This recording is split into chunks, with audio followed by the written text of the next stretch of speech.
on! What's that doing in here? Get out!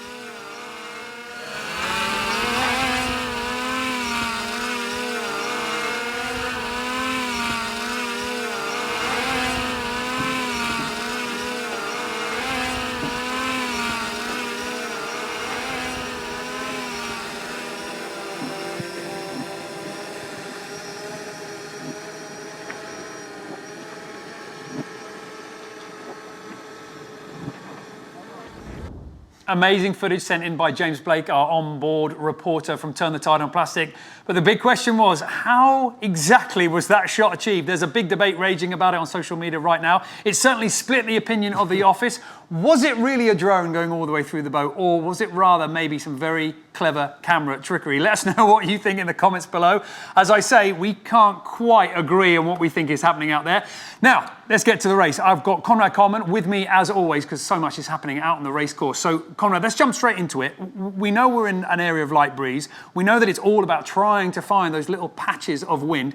Team Brunel sent in this video. Just talk us through what's happening here. Well, they're desperately trying to connect the dots between the clouds and the different puffs. And so what they're doing here is they're sending Pete Burling on a rope all the way to the top of the mast. And so that means that they've got a bunch of people in the cockpit winding all of the handles to winch him all the way up to the top of the rig. Now, folks watching this at home, you might be comfortable in your couch or in your office desk. Maybe don't tell your boss that you're watching this video. But that tube there is 28.4 meters high. Once you chuck in the sort of freeboard of the hull, you know, you're well over 100 feet up in the air. And even in light conditions, it can be really nasty. The smallest tremor or shiver on the boat at deck level sort of starts whipping that mast around. And so it can be horrendously uncomfortable, which is proof for those of you who have suggested that maybe the OBRs are using the drones to go wind spotting. That in fact, they're not using the drones for performance advantage, because otherwise he wouldn't have to come down and say this. Yeah, there's like this little band here and then good pressure for like a couple of miles and then glassy again above that. And then, but the only breeze is kind of about where we're pointing there. So a situation that's going to be played out on all the boats here. One person climbing the rig, feeding that information. That's going on at the front of the fleet. Team Brunel, Turn the Tide on Plastic, having a little bit of a battle. I want to turn our attention now to what's going on at the back. Mafre and Dongfeng Race Team. I mean, these two, they're fighting it out for last place, and there are boat lengths in it. It's astonishing. You know, we've seen much bigger splits in the fleet over a simple import race, not after this multi-thousand leg race that we've done 73% of. You know, I'd just like to flag up the fact that these guys have been at sea for the moment for 14 days right now as I look over my shoulder, and 5,445 miles. And so to be sailing like that is just astonishing. And when you're in that situation, I mean, if you're on board Mafre, Dongfeng Race Team get one path, one little push, and they just slip 2 boat lengths ahead of you. Well, you know what that means for the scoreboard. We could even speak to them. I think they're quite happy to pass us. We are officially last again. All right, well, there we go. You know what the situation is, but there's a silver lining there for them, because having another boat so close together, it does give you some opportunities. Well, yes, and also misery loves company. If you were that far behind all by yourself, that would be even more terrible. But this is an opportunity for the 2 boats who thus far have been sort of setting the pace and the standard in this race. So to sort of catch up, remember at the start of the race, they did a bunch of 2-boat testing up in San Censo in Spain before the start. They both have told us in various interviews and blog comments that they have both progressed their game. And so this is actually an opportunity for the 2 boats to check in and do a little bit of performance testing. Let's yell out, "Hey Charles!" No, there's a couple of things with the setup that I always try and look at on photos when we're in stopovers. And what better chance to do than when they're 2 meters away from you with binoculars.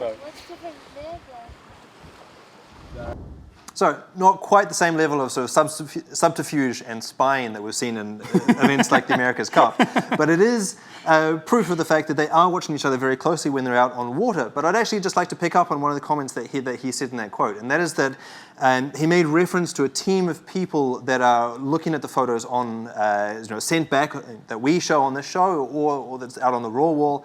And we've been talking to some of the onshore navigators like Roscoe Monson, who joined us in the show a couple of weeks ago. And he told me that they actually have a database of all of the photos coming in and the time that they were taken approximately, and everybody is watching everybody else, looking for that final little advantage to see whether trimming a sail 1 centimetre further out on the outrigger could make a difference in a certain condition. So. Well, and the benefit for all of you guys watching this race from the comfort of your living room is we have the overview. We can look at the entire fleet. So let's do that right now. Let's have a look at the tracker and see how leg 6 is playing out. We are on the road from Hong Kong to Auckland. It is 5,600 nautical miles of racetrack, and as you can see, we are well over halfway, but the challenges remain. One boat, though, it's going very well for at the moment, Turn the Tide on Plastic. They have stretched out their lead over Team Brunel to about 30 nautical miles at times. Still some risk for them, though. To the west, they have got 2 boats they need to keep an eye on. Firstly, Sun Hung Kai Scallywag and Team Axonabel still pose a risk.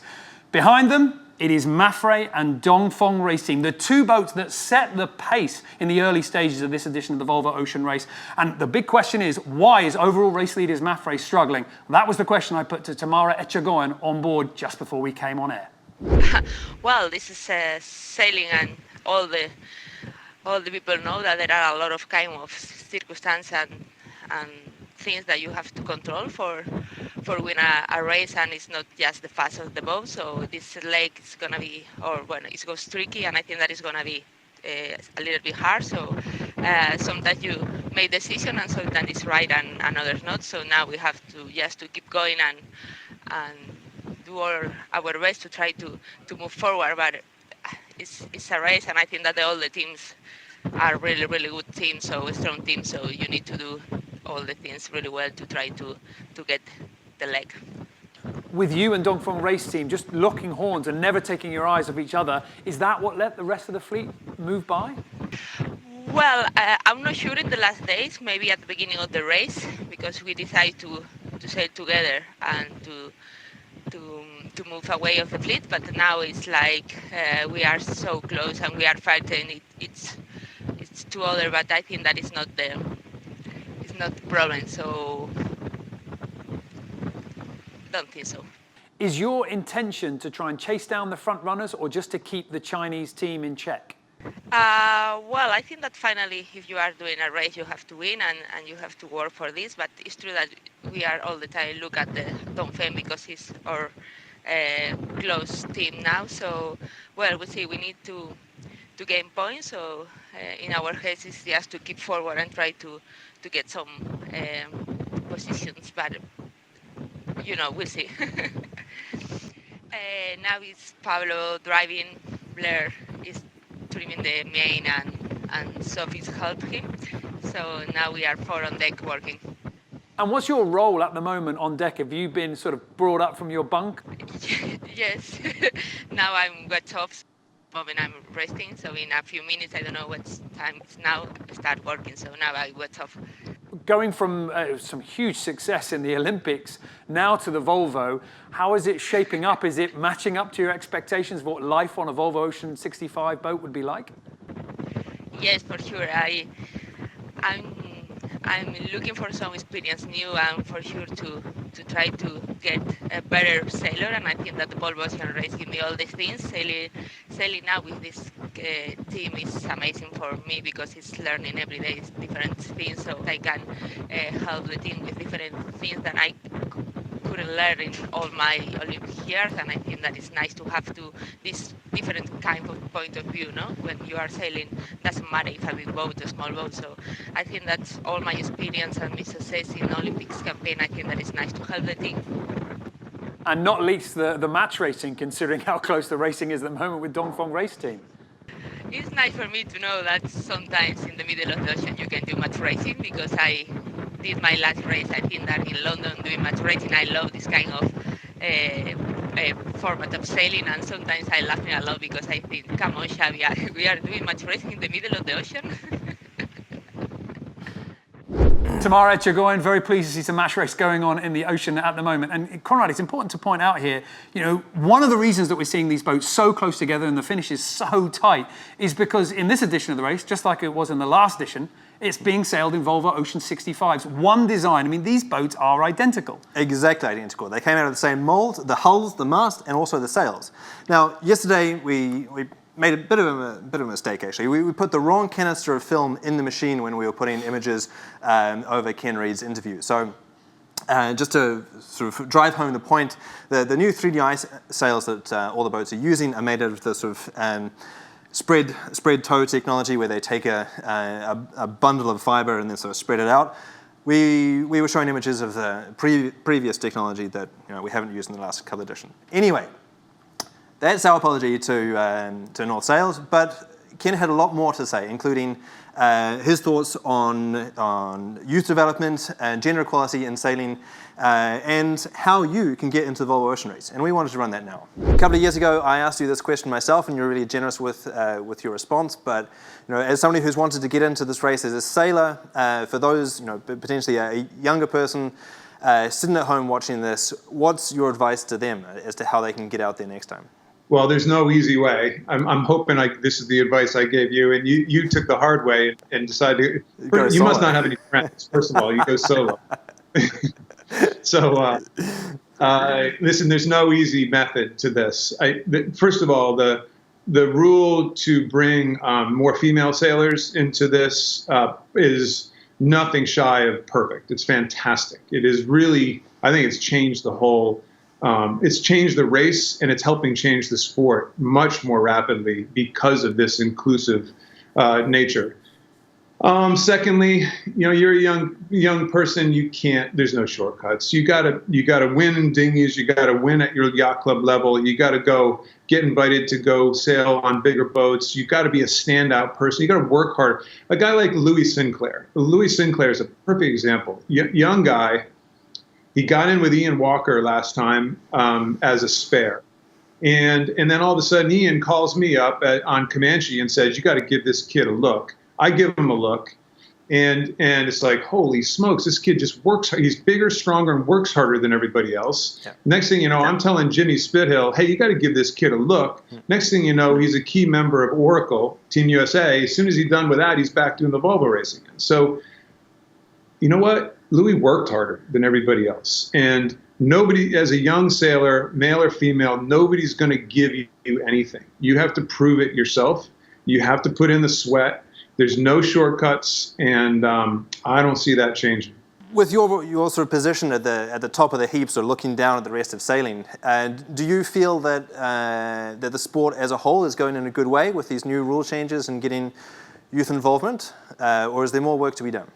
Well, there's certainly more work to be done, and I think you've got to bring it all the way back to the local level. It's one thing when the pinnacle of the sport, like the Volvo Ocean Race, becomes quite inclusive and proves it, puts their money where their mouth is. But why do we see it on the Volvo Ocean Race level and not on the yacht club level, for example? And it's been quite fun. I'm involved with the New York Yacht Club on this they're doing a new 37-foot one design, and they've ordered 20 boats for themselves. They're going to have their own fleet of boats for a variety of different regattas. But they're going to have youth, family, and female empowering rules, all with this class. And I think more classes have to do it. It's simple. This can't be a boys' club. If this is a boys' club, we always talk about the growing of the sport. Well, the growing of the sport is within females, young people in their 20s and 30s who sailed up through their teens, went to college, have young families, decided to quit the sport. We've got to get these people to stick with it. And yacht club, local levels is where it has to happen. Take the initiative from the Volvo Ocean Race, take the initiative from some of these other big events, but let's not forget it starts at the roots and it has to start at the local levels. And there's no reason why any local yacht club can't make that happen on their own personal levels. Thanks very much, Kenny. Do you have anything else to add? No, listen, you guys are doing a great. This is so fun. The drones, I keep wishing that we had drones when I was sailing, because if somebody went roaring by, what's preventing these guys from just popping up, going over and seeing that they got the clue on the jib out on the spread a little more? Oh my God, that's why they're going a knot faster. Well, in theory, the OBI needs to keep his screen to himself, but yeah. In theory. No, it's fantastic. Yeah. Those types of shots. I think that this raw footage coming off the boat, this unedited raw footage, is just fantastic. Not to take anything away from your nice polished show. The raw footage has been really fun for a lot of people to watch, especially those of us who have that experience, who can kind of see the inside to the inside of what's going on there. So it's fun. Keep up the good work. I hate to give Leon any sort of credit whatsoever, but you guys are actually doing a really good job.